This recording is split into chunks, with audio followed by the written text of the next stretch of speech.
નમસ્કાર વિદ્યાર્થી મિત્રો, લિબર્ટી સ્કૂલ દ્વારા આયોજિત ઓનલાઈન વિડિયો લેક્ચરમાં તમારું ફરીવાર સ્વાગત છે। તો વિદ્યાર્થી મિત્રો, આપણે કાલે જોતા હતા એલિંગહામ આકૃતિ સમજાવો। ક્લિયર? આકૃતિ દોરી હતી, કોના વર્સિસ કોનો આલેખ હતો। અહીંયા શું દર્શાવેલું હતું? તાપમાન। અહીંયા શું દર્શાવેલું હતું? ડેલ્ટા જી, એટલે કે મુક્ત શક્તિમાં થતો ફેરફાર। એની ચર્ચા આપણે આવતીકાલે વિડિયો લેક્ચરમાં કરી, ગઈકાલે। ક્લિયર? તો હવે અહીંયા આપણે શું ચર્ચા કરી હતી એની થોડી ચર્ચા કરી લઈએ। તો મેગ્નેશિયમ જે ઓક્સિજન મેળવે છે, મેગ્નેશિયમ ઓક્સાઇડ બનાવે છે। એ જ રીતે એલ્યુમિનિયમ જે Hey ઓક્સિજન there. મેળવે છે, aluminium Subscribe to my channel and also press this bell icon. Oxygen મેળવે છે, ઝિંક ઓક્સાઇડ બનાવે છે। પણ અહીંયા આપણે શું નક્કી કરતા હતા કે આ લાઈન સીધી દર્શાવે એલ્યુમિનિયમ અને મેગ્નેશિયમ કયા તાપમાને એકબીજા સાથે સમન્વય ધરાવશે। તો 1200 અને આની વચ્ચે, એટલે કે 1400 જેટલું તાપમાન આપણે વિચારી શકીએ। કેટલું? 1400 જેટલું તાપમાન। તો એલિંગહામ આકૃતિથી આપણને શાની માહિતી મળે છે એની ચર્ચા આપણે આ વિડિયો લેક્ચરમાં કરશું। ક્લિયર? તો ચલો, એલિંગહામ આકૃતિ પહેલા તો શાના વર્સિસ શાની હતી? તો ધ્યાન આપજો, ડેલ્ટા જી વર્સિસ ટી ના આલેખને એલિંગહામ આલેખ કહે છે। કોણે શોધ્યું હતું?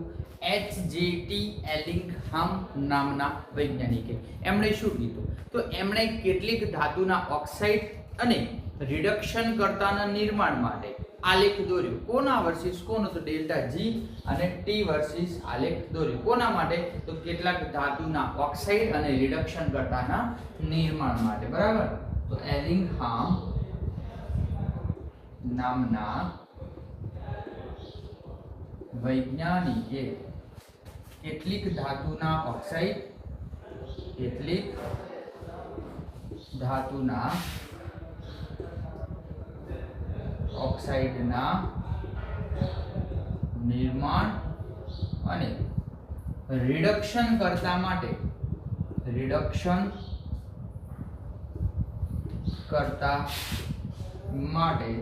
Delta R G versus T નો આલેખ દોર્યો। બરાબર સમજી લેજો। એલિંગહામ નામના વૈજ્ઞાનિકે કેટલાક ધાતુના ઓક્સાઇડના નિર્માણ અને રિડક્શન કરતા માટે ડેલ્ટા જી વર્સિસ ટી નો આલેખ દોર્યો। આની અંદરથી આપણને શું માહિતી મળી કે આપણે કોઈ પણ ધાતુ દાખલા તરીકે લઈએ તો હું લઉં છું x મોલર। x શું દર્શાવે છે? x દર્શાવે છે અને તત્વયુગ મિતિ ગુણાંક। એની પ્રક્રિયા કરું છું O2 સાથે। બરાબર? શાની સાથે? O2 પર। O2 કઈ અવસ્થામાં લઉં છું? વાયુ અવસ્થામાં। તો હું 2 મોલ લઉં તો આપણને શું મળશે? 2। બરાબર? xm એકબીજા સાથે શું કરશે? સંયોજન કરશે। તો મેટલ x અને O, તો આવું આપણને ઓક્સાઇડ સંયોજન મળે છે। તો ઓક્સાઇડના નિર્માણ માટે આપણે એલિંગહામ આકૃતિનો ઉપયોગ કરી શકશું અને ઓક્સાઇડ મળશે કઈ સ્ટેટમાં હશે? સોલિડમાં। સોલિડ એટલે ઘન અવસ્થામાં હશે। ક્લિયર? આ ચર્ચા હતી એલિંગહામ આકૃતિ। તો હવે આપણે ચર્ચા કરીએ કે એલિંગહામ આકૃતિમાં અહીંયા આપણે વાયુ પદાર્થ લઈએ છીએ। ઓક્સિજન કયા અવસ્થામાં લઈએ છીએ? વાયુ। તો આ પ્રક્રિયામાં વાયુ અવસ્થામાં, બરાબર, ઓક્સાઇડનો જથ્થો એ શું કરે છે કે કોઈ ઓક્સાઇડ બનાવો છે, એમાં વાયુ અવસ્થા છે એ ધાતુ સાથે સંયોજાય છે। તો વાયુ અવસ્થામાં રહેલો ઓક્સિજન એ ધાતુના નિર્માણમાં વપરાય છે। જો ધાતુના નિર્માણમાં વપરાતો હશે તો ડેલ્ટા એસ નું મૂલ્ય ઋણ લેવામાં આવશે। બરાબર? સમજી લેજો। આ પ્રક્રિયામાં વાયુમય જથ્થો ઓક્સાઇડના નિર્માણમાં વપરાય છે। બરાબર? આ પ્રક્રિયામાં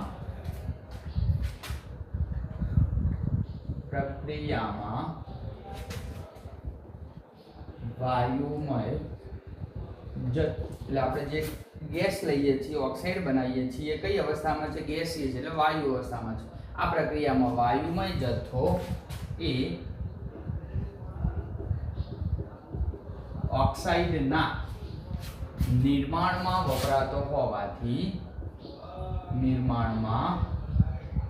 વપરાતો હોવાથી એન્ટ્રોપી શૂન્ય બને છે અથવા એન્ટ્રોપીનું મૂલ્ય ઋણ મળે છે। બરાબર? તો હવે આપણું સમીકરણ હતું, યાદ કરો, ડેલ્ટા જી બરાબર delta H minus T delta S. બરાબર? ધ્યાન આપજો, ડેલ્ટા જી બરાબર delta H minus T delta S. તો એન્ટ્રોપીમાં થતો ફેરફાર ઋણ બનશે. તો એન્ટ્રોપીનો ફેરફાર ઋણ બનશે તો આખું સમીકરણ બરાબર છે આ ઋણ બનશે તો આખું સમીકરણની અંદર મુક્ત ઊર્જામાં થતા ફેરફારનું મૂલ્ય શું મળે છે તો ધ્યાન આપજો.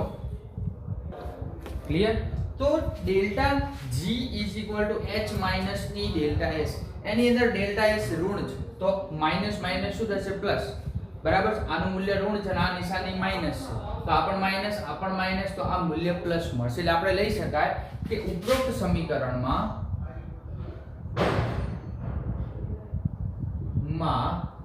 T ડેલ્ટા S બરાબર એની નિશાની કેવી બનશે? ધન એટલે કે પ્લસ બનશે. બરાબર?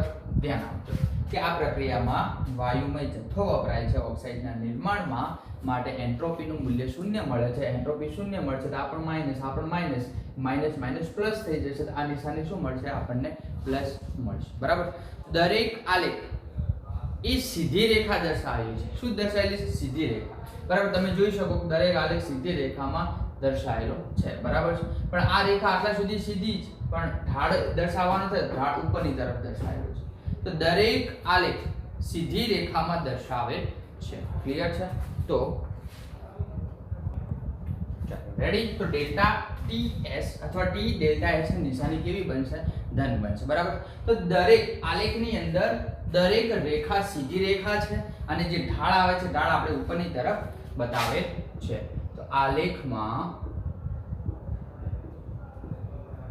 દરેક રેખા એ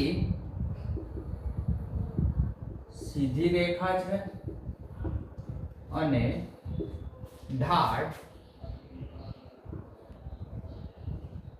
ઉપરની તરફ દર્શાવે છે. આલેખમાં દરેક રેખા એ સીધી રેખા છે અને ઢાળ ઉપરની તરફ દર્શાવે છે. ઢાળ કઈ તરફ છે? ઉપરની તરફ છે. હવે આપણે ચર્ચા કરીએ કે અહીંયા આપણે ગેસિયસ અવસ્થા લીધી છે. બરાબર છે? પણ આ કલાની અંદર હું ફેરફાર કરું છું એને કલા કહીશ. કલા એટલે અવસ્થા, ટૂંકમાં ઘન, પ્રવાહી અને વાયુ. તો કલામાં ફેરફાર કરું છું એટલે કે દાખલા તરીકે સોલિડ હોય, ઘન હોય એમાંથી પ્રવાહી કરું છું. બરાબર? તો અહીંયા બંને વચ્ચે પ્રવાહી સોલિડ હશે, સોલિડ અહીંયા આપણને સોલિડ મળે છે. પણ અહીંયા હું એવો કંઈક પદાર્થ લઈશ કે સોલિડમાંથી ગેસ અવસ્થામાં મળે છે. બરાબર? અથવા સોલિડમાંથી લિક્વિડ મળે છે અને લિક્વિડમાંથી ગેસ મળે છે. ત્યારે ઢાળ જે ઉપરની તરફ મળે છે એ ઢાળમાં ફેરફાર થશે. ઢાળમાં શું થશે? ફેરફાર. એટલે કે ઢાળમાં શું થશે? વધારો થશે. અવસ્થા ચેન્જ કરો છો, કલા ચેન્જ કરો છો ત્યારે ઢાળની અંદર વધારો થશે. એ વધારો આપણે જમણી બાજુ દર્શાવેલ છે. ઉદાહરણ તરીકે આ ZnO છે, ઝીંક. બરાબર છે? આ Zn છે. બરાબર છે? એ Zn માંથી શું બને છે? ZnO, ઝીંક ઓક્સાઇડ બને છે. બરાબર? તો Zn લીધું છે આપણે સોલિડ. બરાબર? કઈ અવસ્થામાં છે? ઘન અવસ્થામાં, ગેસ અવસ્થામાં છે ને એમાંથી ઝીંક ઓક્સાઇડ મળે છે, સોલિડ અવસ્થામાં છે. તો મળતો ઝીંક ઓક્સાઇડ એનો ઢાળ છે આપણે ઉપરની બાજુ દર્શાવેલ છે. બરાબર? તો એક મુદ્દો એવો લખી શકીએ કે જ્યારે આપણે કલામાં ફેરફાર કરીએ, જ્યારે કલામાં ફેરફાર કરવામાં આવે છે ત્યારે, કલામાં ફેરફાર એટલે સોલિડ હોય એમાંથી આપણે લિક્વિડમાં કન્વર્ટ કરો અને બીજું કે લિક્વિડ હોય એને આપણે ગેસ અવસ્થામાં કન્વર્ટ કરો છો ત્યારે ઢાળનું મૂલ્ય વધે છે. ત્યારે ઢાળનું મૂલ્ય શું થાય છે? વધે છે. જે જમણી બાજુ દર્શાવે છે. જમણી બાજુ દર્શાવે છે. બરાબર? ચલો આગળ ચર્ચા કરીએ કે જ્યારે આપણે કોઈ એવી પ્રક્રિયા કરશું કે જેની અંદર તાપમાનમાં વધારો થાય છે. શું થાય છે? તાપમાન વધારો. તો તાપમાન વધે છે ત્યારે વક્રમાં આપણે શું ફેરફાર થાય છે નોંધવાનું છે. તો અહીંયા આપણે 400 સેલ્સિયસ તાપમાન લીધું છે, 800 લીધું છે, 1200 લીધું છે, 1400 અને 1600 કેલ્વિન તાપમાને પ્રક્રિયા કરી છે. તો તાપમાન વધારો છે તાપમાનમાં આપણે શું કરીએ, વધારો કરીએ. તો તાપમાનમાં વધારો કરવાથી એક બિંદુ એવું આવશે કે આ જે તમે રેખા દર્શાવી છે એ રેખા આને ઓળંગી જશે. આને ઓળંગી જશે એટલે ડેલ્ટા જી દર્શાવે છે, ડેલ્ટા જી ના 0 મૂલ્યને ઓળંગી જશે. ત્યારે આનું મૂલ્ય 0 હશે. બરાબર છે. તો જ્યારે તાપમાન વધે છે ત્યારે વક્રમાં આગળનો મુદ્દો, જ્યારે તાપમાન વધે છે ત્યારે વક્રમાં એક બિંદુ એવું આવે છે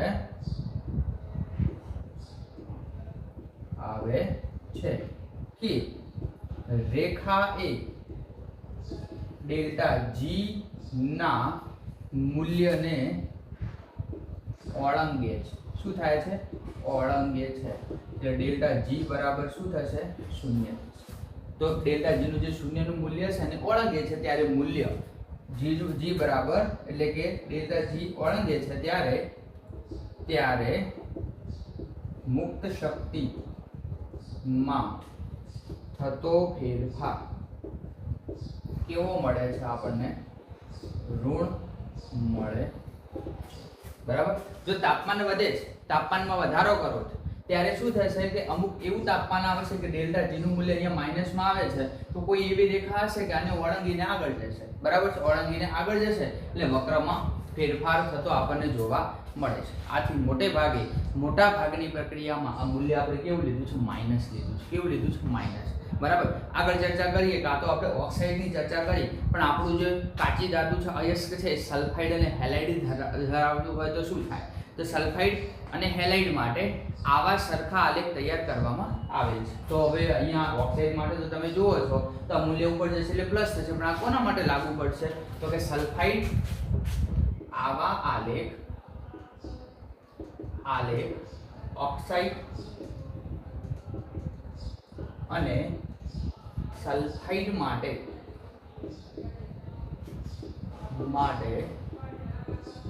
તૈયાર કરવામાં આવે છે. આવા આલેખ ઓક્સાઇડ અને સલ્ફાઇડ માટે તૈયાર કરવામાં આવે છે. તો આ ક્વેશ્ચન હતો એલિંગહામ આકૃતિ. બરાબર. આના ઉપરથી બધું લખવાનું છે. એ પૂરું થાય એટલે બહુ મસ્ત ક્વેશ્ચન આવશે. 2 માર્ક્સમાં બોર્ડની પરીક્ષામાં પૂછાયો એલિંગહામ આકૃતિની મર્યાદા જણાવો. ક્લિયર? તમે આટલું ફટાફટ લખી દો પછી આપણે મર્યાદા તરફ જઈએ.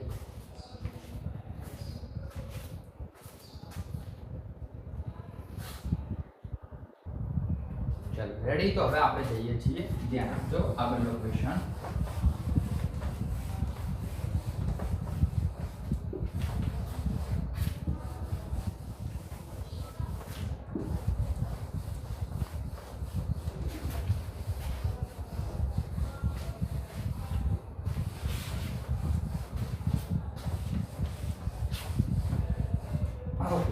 ક્વેશ્ચન એવો છે કે એલિંગહામ આકૃતિની મર્યાદા જણાવો. આકૃતિ વિશે આપણે ચર્ચા કરી.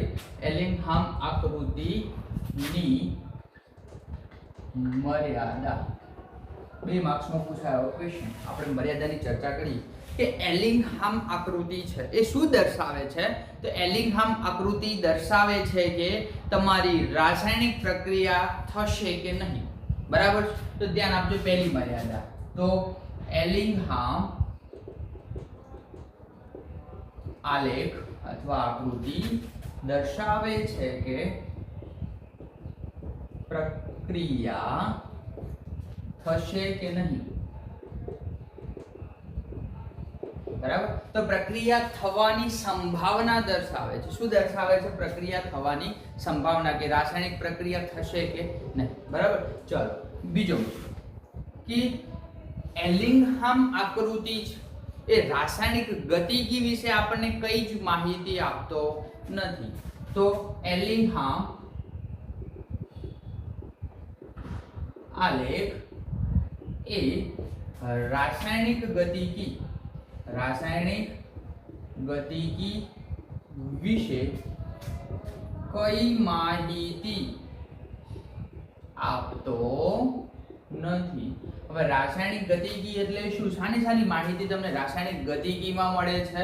તો એના વેગ વિશે. ખાસ તો અગત્યનું આ છે કે રાસાયણિક પ્રક્રિયાનો વેગ સમજાવી શકતો નથી, પછી પ્રક્રિયાનો સમય સમજાવી શકતો નથી, પ્રક્રિયાનો ક્રમ સમજાવી શકતો નથી, પ્રક્રિયાનો ક્રમ સમજાવી શકતો નથી, પ્રક્રિયાની આણ્વિકતા સમજાવી શકતો નથી. બરાબર, આ બધી એની મર્યાદા છે. તો મર્યાદા શું લખી?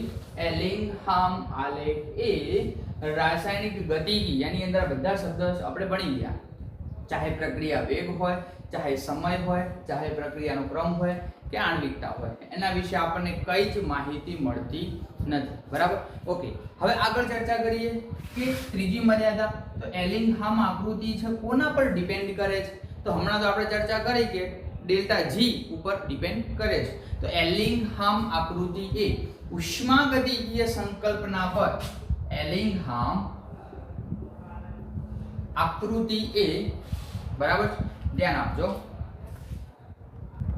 ક્લિયર? તો એલિંગહામ આલેખ એ અથવા આકૃતિ એ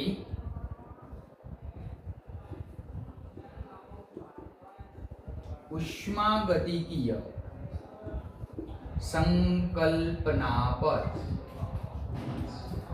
આધાર રાખે છે.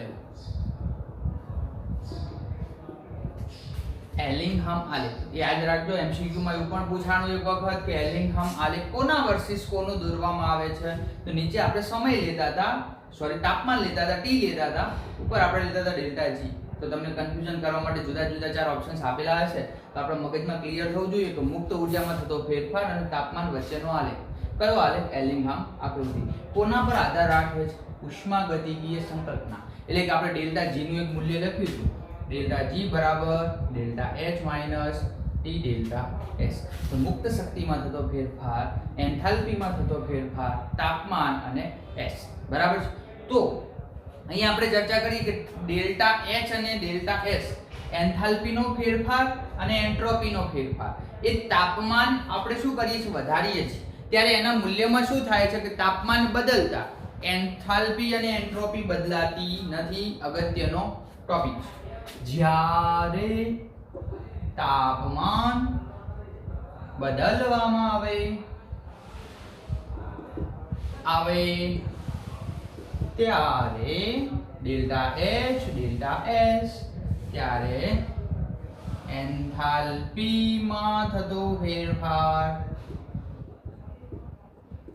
અને ડેલ્ટા S એન્ટ્રોપીમાં થતો ફેરફાર અચળ રહે છે. એનો મતલબ શું થાય? બદલાતો નથી. અગત્યનો ટોપિક છે. જ્યારે તાપમાન બદલો છો, T બદલો છો, ત્યારે ડેલ્ટા S અને ડેલ્ટા H એના મૂલ્યમાં કોઈ જ ફેરફાર થતો નથી. બરાબર, ચલો આગળની એક મર્યાદા કે તમારું સંયોજન છે, એ સંયોજન જ્યારે પીગળે છે એટલે અવસ્થા ચેન્જ કરે છે. પીગળશે એટલે કઈ અવસ્થા? પીગળે એટલે કોને કહીશું પીગળે છે? સોલિડ માંથી લિક્વિડ, ઘનમાંથી પ્રવાહી થાય છે. બરાબર, અથવા એનું બાષ્પાયન થાય છે. બાષ્પાયન કોનું થશે? પ્રવાહીમાંથી વાયુ બને છે, ત્યારે ડેલ્ટા S નું મૂલ્ય વધશે. બરાબર, તો આપણે ત્રીજી અને ચોથી મર્યાદા લખીએ કે જ્યારે સંયોજન પીગળે છે ત્યારે, બરાબર યાદ રાખજો, જ્યારે સંયોજન પીગળે છે એનો મતલબ કે ઘનમાંથી શું બને છે? પ્રવાહી, ત્યારે પીગળે. અથવા સંયોજન નું શું થાય છે? બાષ્પાયન થાય છે ત્યારે. બરાબર છે? તો ઘનમાંથી પ્રવાહી બને છે અથવા એ પ્રવાહીનું બાષ્પ બનવું એટલે શું? તો કે પ્રવાહીમાંથી શામાં રૂપાંતર થવું? વાયુમાં. પ્રવાહીમાંથી સીધું વાયુમાં રૂપાંતર થાય છે ત્યારે તેની સાથે સંકળાયેલ, ત્યારે ડેલ્ટા S નો મતલબ શું થાય? એન્ટ્રોપીમાં થતો ફેરફાર શું થાય છે? વધે છે. શું થાય છે? વધે છે. બરાબર. અથવા તમે એવું પણ લખી શકો કે જ્યારે એની કલા બદલીએ છીએ ત્યારે એન્ટ્રોપીમાં થતો ફેરફાર એટલે એન્ટ્રોપીમાં ફેરફાર થાય છે. બરાબર, ઓકે. ચલો પાંચમી અને છેલ્લી મર્યાદા કે આપણે હમણાં એક સમીકરણ લખ્યું હતું એક આઉટ ડેલ્ટા જી બરાબર delta H minus T delta H. તો આપણે એક આવું સમીકરણ લખ્યું તો ડેલ્ટા જી ઉપર આપણે ધોરણ 11 માં તો ભણી ગયા માઇનસ આરટી ln k અથવા ડેલ્ટા જી બરાબર માઇનસ 2.303 આરટી log k. તો ડેલ્ટા જી શું દર્શાવે છે? મુક્ત શક્તિમાં થતો ફેરફાર. આર વાયુ અચળાંક, ટી તાપમાન, કે સંતુલન અચળાંક. તો ડેલ્ટા જી નું અર્થઘટન એ કે ઉપર આધારિત છે, બરાબર. તો ડેલ્ટા જી એ કોના ઉપર? કે ઉપર. કે એટલે શું? સંતુલન અચળાંક પર આધારિત છે. ડેલ્ટા જી એટલે કે મુક્ત શક્તિમાં થતો ફેરફાર એ સંતુલન અચળાંક પર આધારિત છે, બરાબર. ઓકે. તો આ પ્રક્રિયામાં કદાચ એવું પણ આપણને માહિતી મળે છે, બરાબર છે, કે પ્રક્રિયકો અને નિપજો. પ્રક્રિયકો મીન્સ વોટ? આપણે દાખલા તરીકે કોઈ આવી પ્રક્રિયા લઈએ 2mg O2 2mg મેગ્નેશિયમ અને ઓક્સિજન પ્રક્રિયક છે, આ છે નિપજ. એને હું P કહું છું, આને હું R કહું છું. R means reactant, P means product. તો આ પ્રક્રિયામાં આના આધારે આપણે એવું નક્કી નથી કરી શકતા કે તમારા પ્રક્રિયકો એટલે કે બે પ્રક્રિયકો અને નિપજ બંને સંતુલનમાં છે, બરાબર. તો આગળ કૌંસમાં લખો આ પ્રક્રિયાથી આ આલેખથી એવું નક્કી નથી કરી શકાતું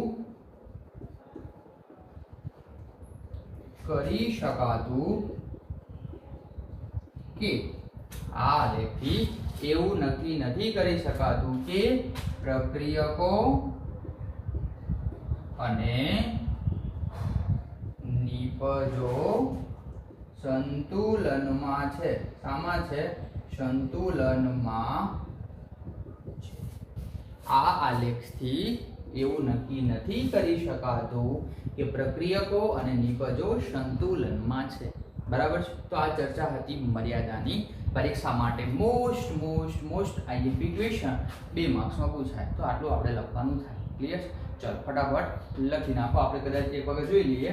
એલિંગમાં આલેખ દર્શાવે છે કે પ્રક્રિયા થશે કે નહીં, એટલે પ્રક્રિયા થવાની સંભાવના પર કોઈ માહિતી મળતી નથી. એલિંગહામ આલેખ રાસાયણિક ગતિકી વિશે કોઈ માહિતી નથી આપતો. રાસાયણિક ગતિકી એટલે શું? તો આપણે ધોરણ 12 સાયન્સ પ્રકરણ 4 રાસાયણિક ગતિકીની અંદર ભણ્યા. વેગ વિશે માહિતી ન આપે, એનો સમય અર્ધાયુષ્ય સમય વિશે કઈ માહિતી ન આપે, પ્રક્રિયાનો ક્રમ કયો છે ન દર્શાવે, આણ્વિકતા વિશે કઈ માહિતી ન આપે. પછી ઉષ્માગતિકીય સંકલ્પના પર આધાર રાખે છે. તાપમાન બદલે છે તો ડેલ્ટા એસ આ બે ફેરફાર થતો નથી, એટલે કે અચળ રહે છે. પછી ઘન અથવા પ્રવાહી અથવા સંયોજનનું બાષ્પાયન થાય ત્યારે એન્ટ્રોપીમાં ફેરફાર વધે છે અને આ ઉપર આધાર રાખે છે. આ ચર્ચા આપણે કરીશું. નોટ ડાઉન ફટાફટ.